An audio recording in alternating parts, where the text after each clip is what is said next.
Orient bell tiles studio से आप देख रहे हैं एबीपी न्यूज। नमस्कार, स्वागत है आपका एबीपी न्यूज में। मैं हूं अवधेश। बुलेटिन की शुरुआत करते हैं और बड़ी खबर के साथ शुरुआत करते हैं। बीजेपी सांसद निशिकांत दुबे ने सुप्रीम कोर्ट पर सवाल उठा दिए हैं। निशिकांत दुबे ने कहा है कि सुप्रीम कोर्ट अपनी सीमाओं से बाहर जा रहा है। देश में धार्मिक युद्ध भड़काने के लिए सिर्फ सुप्रीम कोर्ट जिम्मेदार है, ये बात निशिकांत दुबे कह रहे हैं। वो आगे कहते हैं कि अगर हर बात के लिए सुप्रीम कोर्ट जाना पड़ता है तो संसद और विधानसभा को बंद कर देना चाहिए। भारत के मुख्य न्यायाधीश संजीव खन्ना इस देश में हो रहे सभी गृह युद्धों के लिए जिम्मेदार हैं, ये बीजेपी सांसद निशिकांत दुबे कह रहे हैं। सुनवाते हैं आपको।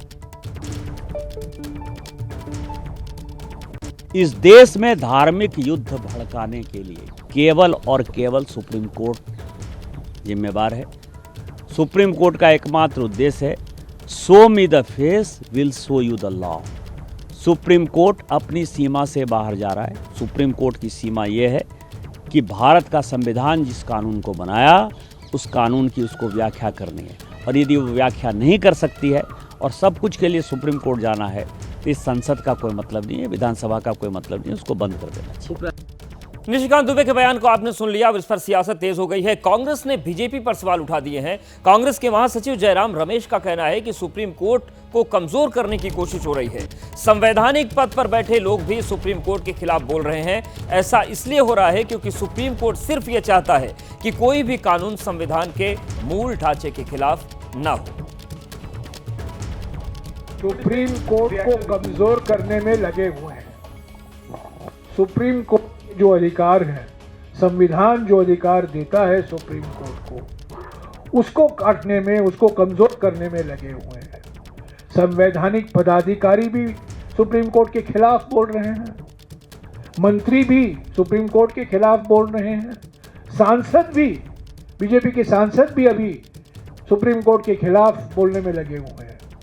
क्योंकि सुप्रीम कोर्ट एक ही बात कह रही है, जब आप कानून बनाते हैं संविधान के बेसिक स्ट्रक्चर के खिलाफ मत जाइए। अगर संविधान के खिलाफ है तो इस कानून को हम स्वीकार नहीं कर सकते। कांग्रेस पार्टी चाहती है कि सुप्रीम कोर्ट इंडिपेंडेंट हो, पूरी तरीके से स्वतंत्र हो, निष्पक्ष हो, और जो अधिकार उनको संविधान ने दिया है उसका पूरा सम्मान करना चाहिए। पर यह बिल्कुल साफ है कि एक जानबूझकर अलग अलग आवाजें आ रही हैं और सुप्रीम कोर्ट को निशाना बनाया जा रहा है।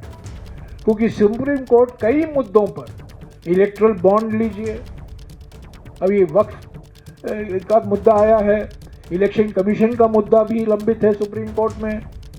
कई ऐसे मुद्दे हैं जहां सुप्रीम कोर्ट ने कहा है कि जो सरकार ने किया है वो गैर संवैधानिक है, वो संविधान के खिलाफ है।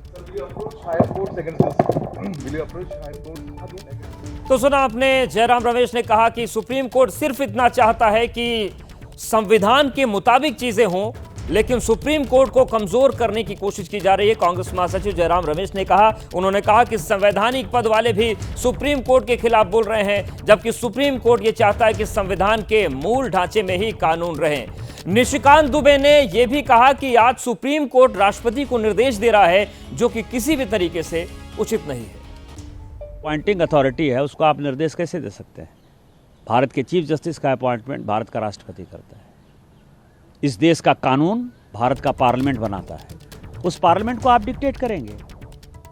5 जज बेंच की, जो मैं आपको बताऊं कि नज़ीर की एक जजमेंट है, 1942 की प्रिवी काउंसिल की जजमेंट है, उसमें यह कहा गया कि जहां कानून नहीं लिखा हुआ है उसके बारे में यदि प्रिवी काउंसिल या सुप्रीम कोर्ट कोई जजमेंट देती है तो बात समझ में आती है। यहाँ पूरा जजमेंट लिखा हुआ है कि राष्ट्रपति का क्या अधिकार है, उपराष्ट्रपति का क्या अधिकार है, प्रधानमंत्री का क्या अधिकार है, हमारे पार्लियामेंट का क्या अधिकार है, हमारे सुप्रीम कोर्ट का क्या अधिकार है, हाई कोर्ट का अधिकार है। जब सब कुछ लिखत पढ़त में है तो तुम नया कानून कैसे बना दिया? 3 महीना कहाँ से लेके आ गए कि राष्ट्रपति को 3 महीने के अंदर फैसला करना है? ये किस कानून में लिखा हुआ? इसका मतलब यह है कि आप इस देश को एनार्की की तरफ ले जाना चाहते हो। और एनार्की जो है इस देश में बर्दाश्त नहीं होगी। जब नया कानून आएगा, जब नया पार्लियामेंट बैठेगा, इसके ऊपर विस्तृत चर्चा होगी। तो बीजेपी सांसद निशिकांत दुबे के बयान पर कांग्रेस मुखर हो गई है और कांग्रेस सांसद मणिकम टैगोर ने कहा है कि सुप्रीम कोर्ट का अपमान कतई बर्दाश्त नहीं किया जा सकता। This is a defamatory statement against this Honorable Supreme Court.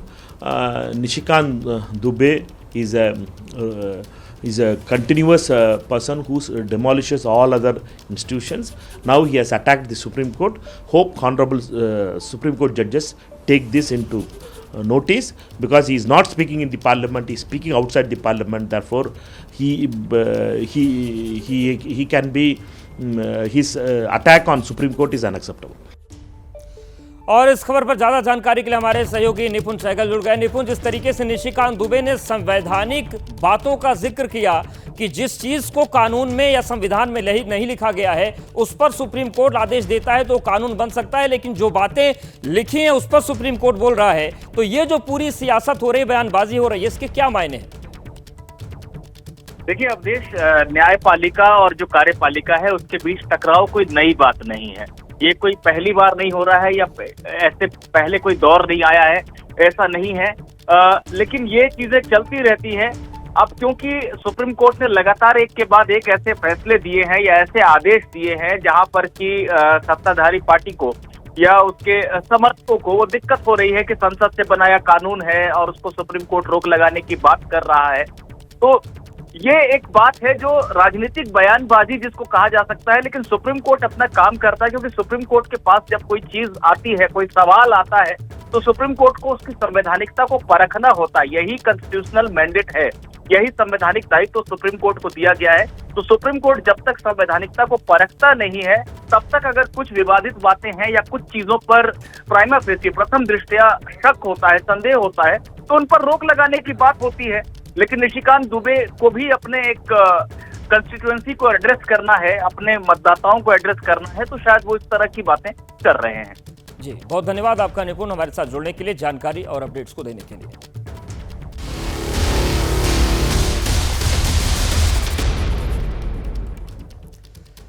करीब 20 साल पहले महाराष्ट्र में एक ऐसा सियासी भूचाल आया जिसने शिवसेना को हिला कर रख दिया।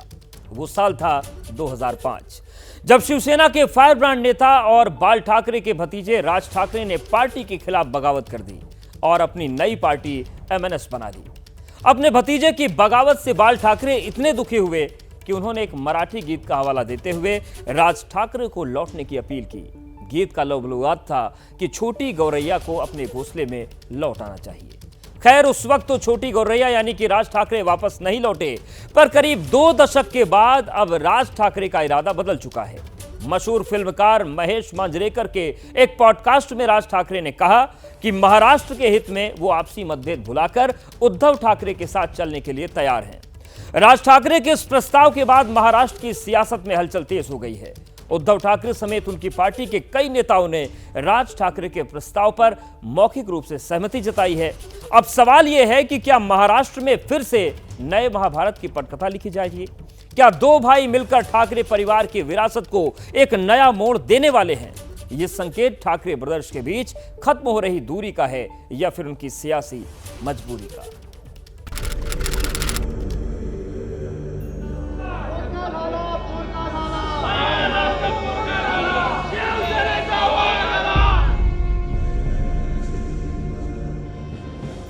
करीब 13 साल पुराना ये मंजर हर मराठी मानुष के जहन में आज भी जिंदा है। हिंदू हृदय सम्राट के नाम से मशहूर सबसे ताकतवर मराठी मानुष बाल ठाकरे का पार्थिव शरीर पंच तत्वों में विलीन हो रहा था और ठाकरे परिवार की विरासत के 2 उत्तराधिकारी उद्धव ठाकरे और राज ठाकरे आंखों में आंसू लिए बाला साहेब को अंतिम विदाई दे रहे थे। तब ठाकरे परिवार के समर्थक और शुभचिंतकों को लगा था कि समय का ये आघात उद्धव और राज की दूरी को खत्म कर देगा और दोनों भाई एक साथ मिलकर बाला साहेब के सपने को साकार करेंगे। पर इसे आपकी रिश्तों की खटास कहें या सियासी वर्चस्व की प्यास, बाल ठाकरे की विदाई भी ठाकरे परिवार की एकजुटता के काम नहीं आई। लेकिन समय अपनी चाल से चलता रहा और हालात करवटें बदलता रहा। आखिरकार सियासी बदलाव का वो मौका आया जो न तो बाल ठाकरे के जीते जी संभव हो पाया और न ही उनके गुजरने के बाद पहल छोटे भाई की ओर से हुई। हे बघा, प्रश्न असा आहे ना की या सगळ्या याच्यामध्ये कुठच्याही मोठ्या गोष्टीसाठी मला असं वाटतं आमच्यातले वाद, आमच्यातली भांडणं, आमच्यातल्या गोष्टी या किरकोळ आहेत. महाराष्ट्र खूप मोठा आहे हो, कळलं का? या महाराष्ट्राच्या अस्तित्वासाठी, मराठी माणसाच्या अस्तित्वासाठी ही भांडणं आणि हे वाद आणि ह्या सगळ्या गोष्टी अत्यंत क्षुल्लक आहेत, अत्यंत क्षुल्लक आहेत. त्याच्यामुळे एकत्र येणं आणि एकत्र राहणं यात काही मला फार कठीण गोष्ट आहे अशातला मला वाटत नाहीये. राज ठाकरे के इस बयान से महाराष्ट्र की सियासत हैरान है, क्योंकि करीब 2 दशक से अपनी अलग पार्टी बनाकर उद्धव के लिए मुश्किलें और चुनौतियां खड़ी करते रहे राज ठाकरे के ऐसे हृदय परिवर्तन की उम्मीद कम ही थी। लिहाजा छोटे भाई के दोस्ताना रुख पर उद्धव ने भी अपना दिल खोल कर रख दिया। माझं तर मत असे की मराठीसाठी आणि महाराष्ट्राच्या हितासाठी किरकोळ भांडणं बाजूला ठेवायला मी सुद्धा तयार. की आमच्यातली भांडणं मी आज सांगतो, जी काय भांडणं माझ्याकडनं नव्हतीच कोणाशी मिटून टाकली. चला, पण पहिले हे ठरवा, महाराष्ट्राचं हित, आणि मग त्यावेळेला सगळ्या मराठी माणसांनी ठरवायचं. हालांकि मराठी और मराठी मानुष की अस्मिता के नाम पर उद्धव ठाकरे ने सहमति की मुहर जरूर लगा दी, पर इशारों में छोटे भाई को नसीहत देना नहीं भूले। बोले, पहले तय कर लीजिए बीजेपी के साथ जाना है या शिवसेना यानी मेरे साथ, और फिर लीजिए छत्रपति शिवाजी महाराज के सामने शपथ। आणि मग त्यावेळेला सगळ्या मराठी माणसांनी ठरवायचं की भाजप सोबत जायचं का शिवसेनेसोबत. म्हणजे माझ्याबरोबर एसएनसी नाही, गद्दार सेना नाही, पण ठरवा कोणासोबत जाऊन महाराष्ट्राचं, मराठीचं आणि हिंदुत्वाचं हित होणार आहे, माझ्याबरोबर का भाजप बरोबर. आणि मग काय द्यायचं असेल तो अगदी पाठिंबा द्यायचा आहे, विरोध करायचा बिनशर्त करा, माझी काही हरकत नाहीये. जाहिर है उद्धव को भी राज के प्रस्ताव से कोई गुरेज नहीं, लेकिन जज्बात दोस्ताना है या महज एक सियासी दांव, उद्धव ये पक्का कर लेना चाहते हैं और इसकी वजह भी मुकम्मिल है। राज ठाकरे ने 27 नवंबर 2005 को शिवसेना से इस्तीफा दिया था। 9 मार्च 2006 को उन्होंने महाराष्ट्र नवनिर्माण सेना यानी MNS की स्थापना की। 2009 का विधानसभा चुनाव लड़ा तो 13 सीटों पर जीत मिली, लेकिन 2014 के विधानसभा चुनाव में उनकी पार्टी सिर्फ 1 सीट पर सिमट गई। 2014 के लोकसभा चुनाव में तो पार्टी का खाता तक नहीं खुला। 2019 के विधानसभा चुनाव में भी पार्टी को सिर्फ 1 सीट पर ही जीत मिली, जबकि 2024 के विधानसभा चुनाव में MNS का खाता भी नहीं खुला। राज ठाकरे के लिए चुनौती इसलिए बड़ी है क्योंकि उनकी पार्टी MNS का लोकसभा और विधानसभा में पूरी तरह से पत्ता साफ हो चुका है। पार्टी की स्थापना के बाद 2009 और 2014 के आम चुनाव में MNS पार्टी जीरो साबित हुई। इसीलिए 2019 के चुनाव में उन्होंने बीजेपी के खिलाफ लड़ना बेहतर समझा, लेकिन 2024 में राज का अंदाज फिर एक बार बदला और उन्होंने नरेंद्र मोदी सरकार को अपना समर्थन जारी कर दिया। राज ठाकरे के इस बदलते रुख ने महाराष्ट्र की सियासत को भी कंफ्यूज किया और उनके वोटर को भी। शायद इसीलिए पिछले विधानसभा चुनाव में MNS का खाता तक नहीं खुला। ऐसे में कयास लग रहे हैं कि महाराष्ट्र में होने वाले BMC चुनाव से पहले राज ठाकरे एक और सियासी प्रयोग करना चाहते हैं। बावजूद इसके शिवसेना उद्धव और शिवसेना शिंदे दोनों गुटों के लिए उनका ये बयान काफी मायने रखता है। एक ही बात है जिससे हम महाराष्ट्र के दुश्मन मानते हैं, शिवसेना के दुश्मन मानते हैं, उसको अपने घर में आप जगह मत देना, उनके साथ खाने पीने को मत बैठना। यह अगर मंजूर है तो जरूर हम बात करेंगे। इसके पहले भी बहुत बार चर्चा हुई है कि ठाकरे भाई साथ आ सकते हैं, लेकिन अभी तक ऐसा कुछ हमें देखने नहीं मिला। इसके लिए ये सब स्पेकुलेटिव बातें हैं, और अगर वो एक साथ आते हैं तभी इस पर हम बोल सकते हैं या टिप्पणी कर सकते हैं। उद्धव की शिवसेना का कहना है कि अगर राज ठाकरे उनके विरोधियों के साथ नहीं जाएंगे तो स्वागत है, लेकिन राज की पार्टी MNS को ये सुझाव नागवार गुजर रहा है।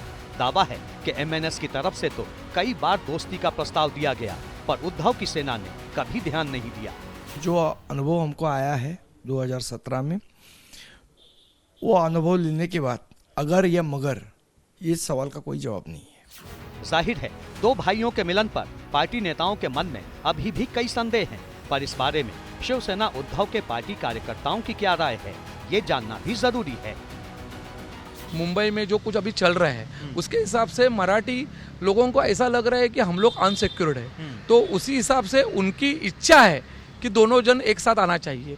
लेकिन एज अ कॉरपोरेटर करके मेरी बात यही है कि उद्धव साहब जो डिसाइड करेंगे वही हम लोग अनुकरण करने वाले हैं और उसके हिसाब से ही चलने वाले हैं। एक होने का तो पूरे महाराष्ट्र का सपना है, एक तो होना चाहिए, क्योंकि दो कोई भी हो, ठाकरे को तो हम दिल से लगा के रखे हैं ये पूरे महाराष्ट्र की जनता ने।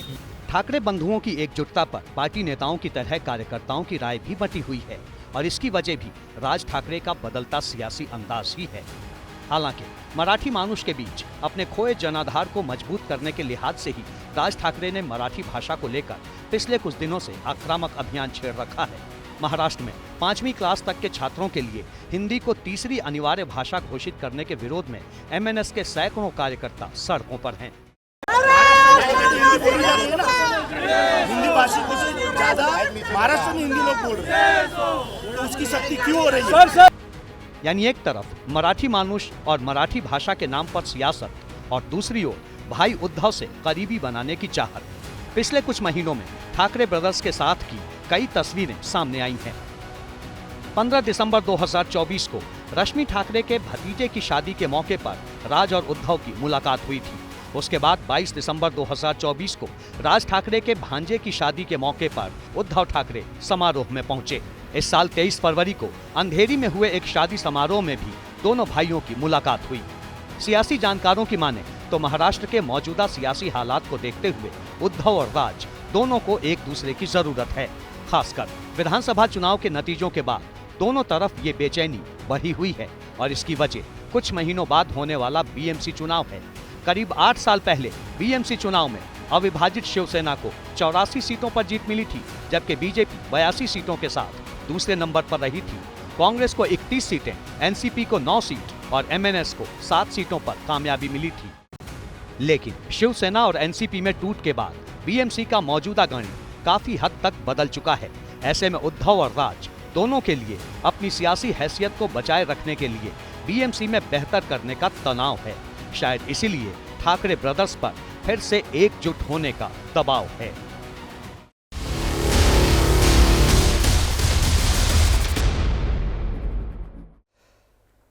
अब बात करते हैं समाजवादी पार्टी अध्यक्ष अखिलेश यादव के चुनावी फार्मूले की। आज अखिलेश यादव ने आगरा का दौरा किया, यहां पार्टी सांसद रामजी लाल सुमन से मुलाकात की। यह मुलाकात रामजी लाल सुमन के उस बयान के बाद हुई जो उन्होंने राणा सांगा को लेकर दिया था। तो शनिवार को अखिलेश यादव अपने सांसद रामजी लाल सुमन से मिल रहे थे। मुलाकात के बाद उन्होंने मीडिया को संबोधित किया और इस दौरान अखिलेश यादव ने रामजी लाल सुमन के बयान वाले विवाद को राजपूत वर्सेस दलित या फिर कहें पीडीए वाली राजनीति का रंग दे दिया।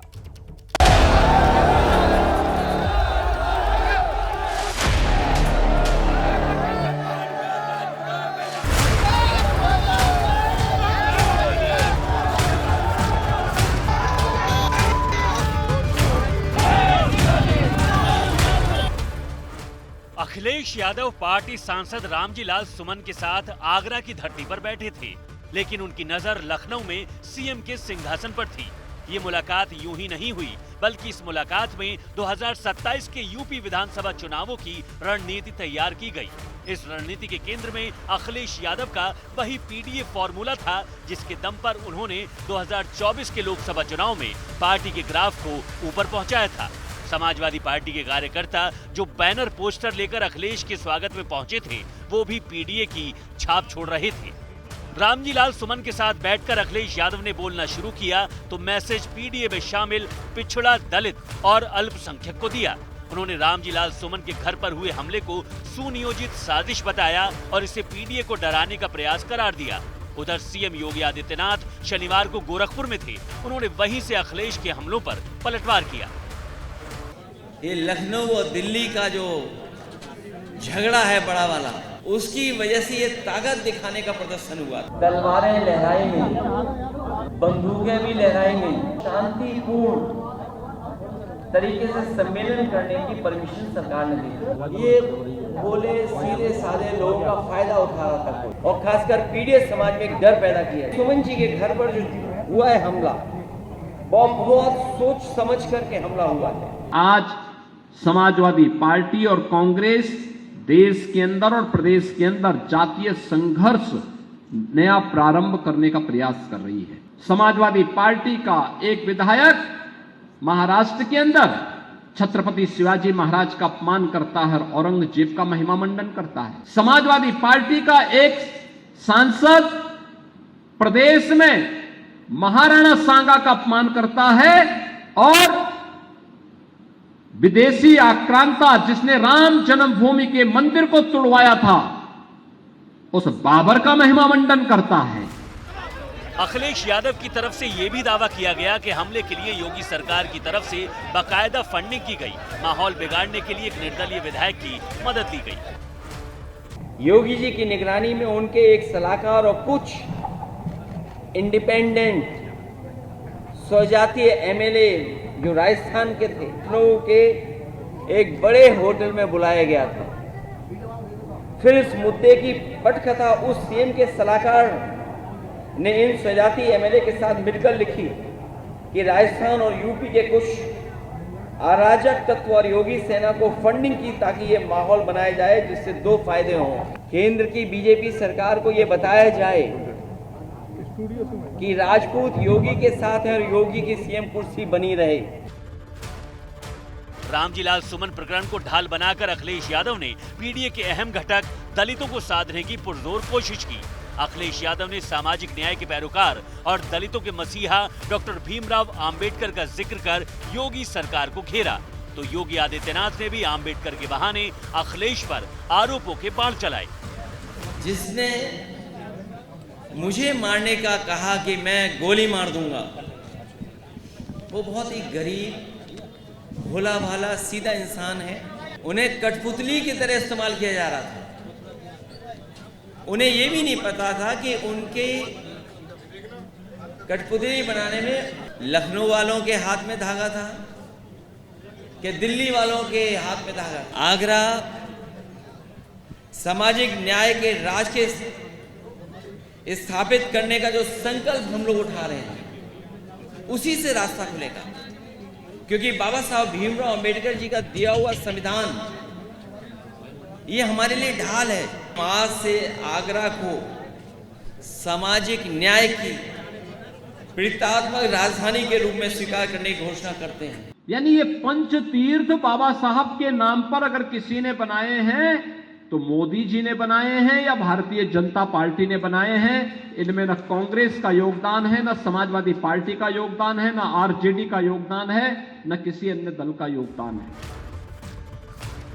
अखिलेश यादव के आगरा दौरे ने रामजीलाल सुमन के विवाद को लेकर शुरू हुई राजपूत वर्सेस दलित की जाति वाली लड़ाई को और आगे बढ़ा दिया है।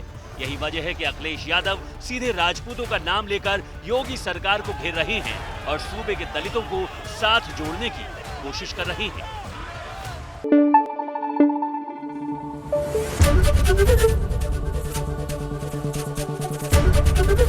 एबीपी न्यूज आपको रखे आगे।